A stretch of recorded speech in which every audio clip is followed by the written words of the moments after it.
শিগগিরই বাংলাদেশের ব্যবসা বাণিজ্য আর অবকাঠামো খাতে বড় অঙ্কের বিনিয়োগ করতে যাচ্ছে ভারত, যার বেশিরভাগই চট্টগ্রাম ঘিরে। এতে সর্বাধিক গুরুত্ব পাচ্ছে চট্টগ্রাম বন্দর। চ্যানেল 24-কে এসব তথ্য জানিয়েছেন ভারতীয় হাইকমিশনার হর্ষবর্ধন শ্রীংলা। আশা করেন এতে দুদেশের অর্থনৈতিক উন্নয়ন আরও জোরদার হবে। ফখরুল ইসলামের রিপোর্ট। প্রধানমন্ত্রী শেখ হাসিনার সাম্প্রতিক ভারত সফরে যে ৩৬টি চুক্তি স্বাক্ষর হয় তার ১৩টি ব্যবসা বাণিজ্য আর বিনিয়োগ সংক্রান্ত, যাতে $10 বিলিয়ন অর্থায়ন ছাড়াও $5 বিলিয়ন ঋণ সহায়তা দেওয়ার কথা।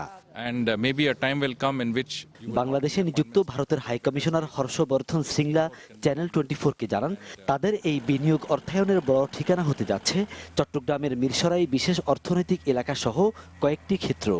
তাতে সর্বোচ্চ গুরুত্ব পাচ্ছে চট্টগ্রাম বন্দর, কারণ এই বন্দরের ভৌগোলিক সুবিধাকে কাজে লাগিয়ে উপকৃত হতে চায় তার দেশ। আমরা চট্টগ্রাম বন্দরের উন্নয়নে গুরুত্বের সাথে বিনিয়োগ করব বে টার্মিনাল এবং ড্রাই ডকে। এছাড়া মিরসরাইয়ে বিশেষ অর্থনৈতিক অঞ্চলে 1000 একর জায়গা উন্নয়ন করব। হর্ষবর্ধন বলেন, বন্দরের সুবিধা বাড়লেও চট্টগ্রামের সাথে তার দেশের সড়ক আর রেল যোগাযোগ উন্নত না হলে মিলবে না কাঙ্ক্ষিত সুফল। তাই নজর দেয়া হচ্ছে যোগাযোগ অবকাঠামোর দিকে। এই অঞ্চলের মহাসড়কে আমরা বিনিয়োগ করছি। এক্ষেত্রে চট্টগ্রামের অবকাঠামো উন্নয়নকে প্রাধান্য দেওয়া হচ্ছে, যাতে চট্টগ্রাম বন্দরের সাথে দেশের অন্যান্য স্থান এবং ভারতের সাথে সংযোগ স্থাপন হয়। আমরা ফেনী এবং বিলোনিয়ার মধ্যে রেল লাইন স্থাপনে এগুচ্ছি, যা হবে ভারতের ত্রিপুরা পর্যন্ত। কাজেই সব রকম অবকাঠামো হচ্ছে চট্টগ্রামকে ঘিরে। এদিকে চট্টগ্রাম থেকে ভারতীয় ভিসা পেতে এখনো নানা জটিলতার শিকার হতে হয় মানুষজনকে।